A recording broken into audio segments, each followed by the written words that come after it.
Malayalam Bigg Boss season 7 live updation നോക്കാം. ലൈവിൽ ഇപ്പോൾ മോർണിംഗ് ടാസ്ക് നടക്കുകയാണ്. ഇന്ന് ബിഗ് ബോസ് ഇവർക്ക് നൽകിയിരിക്കുന്ന മോർണിംഗ് ടാസ്ക് ഓരോ കണ്ടസ്റ്റൻസുകളും മുന്നിൽ വന്ന് ഈ ബിഗ് ബോസ് ഹൗസിലുള്ള ഒരു വസ്തുവുമായി ഇവിടെയുള്ള ഒരു മത്സരാർത്ഥിയെ ഉപമിക്കണം. അതിനുശേഷം എന്താണ് കാരണമെന്നും വ്യക്തമാക്കണം. ആദ്യം തന്നെ വന്നത് അനീഷായിരുന്നു. അനീഷ് നെവീനെ പഞ്ചസാരയുമായിട്ടാണ് ഉപമിച്ചത്. എന്നിട്ട് അനീഷ് പറഞ്ഞത് ഈ ബിഗ് ബോസ് ഹൗസിൽ നിന്ന് പുറത്തിറങ്ങിയാലും പഞ്ചസാര കാണുമ്പോൾ ആദ്യം ഓർമ്മ വരുന്നത് നെവീനെ ആയിരിക്കുമെന്നൊക്കെയാണ്. അനീഷ് പറഞ്ഞത് ഒരു സത്യമായിട്ടുള്ള കാര്യം തന്നെയാണ്. പക്ഷേ ഒരു വസ്തുവുമായിട്ട് ഉപമിക്കണം എന്നാണ് ബിഗ് ബോസ് പറഞ്ഞത്. അതുകൊണ്ട് തന്നെ അനീഷിൻ്റെ ഉത്തരം തെറ്റായിരുന്നു. എന്തായാലും അനീഷിനെ ആലോചിക്കാൻ സമയം വേണമെന്ന് പറഞ്ഞ് രണ്ടാമത് വന്നത് ഷാനവാസ് ആയിരുന്നു. ഷാനവാസ് ആദിലയെ ഗ്യാസ് കുറ്റിയുമായിട്ടാണ് ഉപമിച്ചത്. കാരണമായി പറഞ്ഞത് ഗ്യാസ് കുറ്റി ഉപയോഗിച്ച് നമുക്ക് എന്ത് വേണമെങ്കിലും പാചകം ചെയ്യാം, പക്ഷേ സൂക്ഷിച്ച് കൈകാര്യം ചെയ്തില്ലെങ്കിൽ എപ്പോൾ വേണമെങ്കിലും പൊട്ടിത്തെറിക്കും. അതേ സ്വഭാവമാണ് ആദിലയുടെ എന്നാണ് ഷാനവാസ് പറയുന്നത്. രണ്ടാമതെത്തിയത് നെവീനായിരുന്നു. നെവീൻ അക്ബറിനെ ഊഞ്ഞാലുമായിട്ടാണ് ഉപമിച്ചിരിക്കുന്നത്. നെവീൻ പറയുന്നത് അക്ബർ ഒരു ആട്ടു കസാരയാണ്.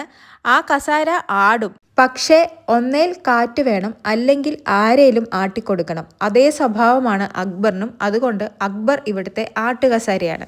പിന്നീട് സാബുമാനാണ് വന്നത്. സാബുമാൻ ഒനീലിനെ ബീൻ ബാഗുമായിട്ടാണ് ഉപമിച്ചത്. എപ്പോഴും ബീൻ ബാഗിലാണ് ഇരിക്കുന്നത്.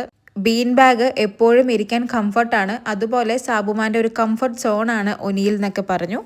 അക്ബർ അനീഷിനെ തത്തമ്മയുമായിട്ടാണ് ഉപമിച്ചത്. തത്തമ്മ പഠിച്ചത് പറഞ്ഞുകൊണ്ടേയിരിക്കും, അതുപോലെയാണ് അനീഷേട്ടൻ എന്നാണ് അക്ബർ പറയുന്നത്. പിന്നീട് ആര്യനാണ് വന്നത്. ആര്യൻ ജിസേലിനെ അംബ്രല്ലയുമായിട്ടാണ് ഉപമിച്ചത്. അതായത് ബർജറിൻ്റെ കുറച്ച് അംബ്രല്ല അവിടെ ഇരിപ്പുണ്ടല്ലോ, അംബ്രല്ല നമ്മളെ സൺലൈറ്റിൽ നിന്നും റെയിനിൽ നിന്നും പ്രൊട്ടക്റ്റ് ചെയ്യുന്നു. അതുപോലെ എന്നെ എല്ലായിടത്തു നിന്നും പ്രൊട്ടക്റ്റ് ചെയ്യുന്നത് ജിസേലാണ് എന്നാണ് ആര്യൻ പറയുന്നത്. ലക്ഷ്മിയും അനീഷിനെയാണ് ഉപമിച്ചത്. അനീഷിനെ സ്റ്റോർ റൂമിലെ ക്യാമറയുമായിട്ടാണ് ഉപമിച്ചത്. കാരണം സ്റ്റോർ റൂമിലെ ക്യാമറ മാത്രം ആരെയും ഫോക്കസ് ചെയ്യില്ല, ഒറ്റയ്ക്ക് ഒരു നിൽപ്പാണ്.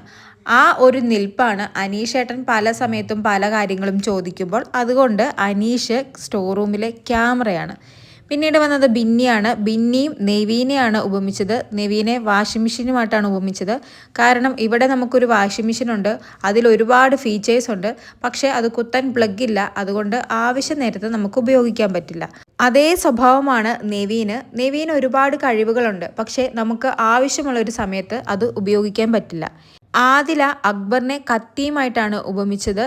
കത്തി വെച്ച് എത്ര മീറ്റ് വേണമെങ്കിലും നമുക്ക് മുറിക്കാൻ പറ്റും.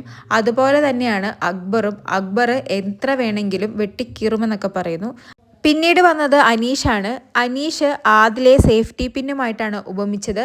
സേഫ്റ്റി പിൻ വളരെ ചെറിയൊരു വസ്തുവാണ്, പക്ഷേ അത് ദേഹത്ത് കൊണ്ടാൽ നല്ല രീതിയിൽ വേദനയെടുക്കും. അതുപോലെ തന്നെയാണ് ആദില. അനുമോള് ചെയറുമായിട്ട് ആര്യനെയാണ് ഉപമിച്ചത്. അതും ഗാർഡൻ ഏരിയയിൽ ആ വെയിലത്ത് കിടക്കുന്ന ചെയറാണ് ആര്യൻ. അത് വെറുതെ അവിടെ കിടക്കും, ഒരു ഉപയോഗവുമില്ല. ആരെങ്കിലും തുണി അതിൽ കൊണ്ടിടും. അതുപോലെയാണ് ആര്യൻ എന്നാണ് അനുമോൾ പറയുന്നത്. പിന്നീട് വന്നത് ഒനീലായിരുന്നു. ഒനീൽ ലക്ഷ്മിയെ ബീൻ ബാഗുമായിട്ടാണ് കമ്പയർ ചെയ്തത്.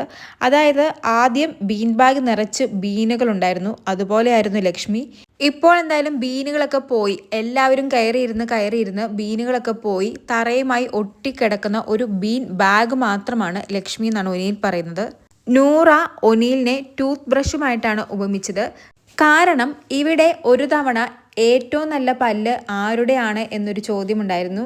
അതിനെല്ലാവരും വോട്ട് ചെയ്ത് വിജയിപ്പിച്ചത് ജിസേലിനെയാണ്. അന്ന് ജിസേലിന് KP നമ്പൂതിരീസിൻ്റെ ഒരു ഗിഫ്റ്റും കിട്ടിയിരുന്നു. അതിനുശേഷം ആ ഗിഫ്റ്റ് കിട്ടുന്നതിനായി ഒനീൽ ഡെയിലി പല്ല് തേക്കാറുണ്ടെന്നാണ് നൂറ പറയുന്നത്. അതുകൊണ്ട് തന്നെ ഒനീൽ ഒരു ടൂത്ത് ബ്രഷാണ്. അവസാനം വന്നത് ജിസേലായിരുന്നു. ജിസേൽ ഉപമിച്ചത് അനുമോളെയാണ്. ബിഗ് ബോസ് ഹൗസിലുള്ള ബ്ലാക്ക് മിററുമായിട്ടാണ് അനുമോളെ ഉപമിച്ചത്. കാരണം ബ്ലാക്ക് മിറർ കാണാൻ നല്ല ഭംഗിയാണ്, പക്ഷേ അതിൻ്റെ ഉള്ളിൽ എന്താണെന്ന് നമുക്ക് അറിയില്ല. അതുപോലെയാണ് അനുമോൾ. നോക്കുമ്പോൾ നല്ല ഭംഗിയാണ്, പക്ഷേ അനുമോളുടെ ഉള്ളിൽ എന്താണെന്ന് അറിയില്ല. ഡബിൾ സ്റ്റാൻഡ് ആണോ അല്ലെങ്കിൽ സ്നേഹമാണോ പാവമാണോ എന്ന് ഇപ്പോഴും എനിക്ക് മനസ്സിലായിട്ടില്ലെന്നാണ് ജിസേൽ പറയുന്നത്. എന്തായാലും അങ്ങനെ മോർണിംഗ് ആക്ടിവിറ്റി കഴിഞ്ഞിരിക്കുകയാണ്. ചിലരൊക്കെ ഉള്ളിലുള്ളത് പറയാതെ പറഞ്ഞു, ചിലരൊക്കെ അത് കോമഡി ആക്കി എടുത്തു. എന്തായാലും നല്ലൊരു ആക്ടിവിറ്റി ആയിരുന്നു. കൂടുതൽ ലൈവ് അപ്ഡേറ്റുകളുമായി വീണ്ടും വരാം.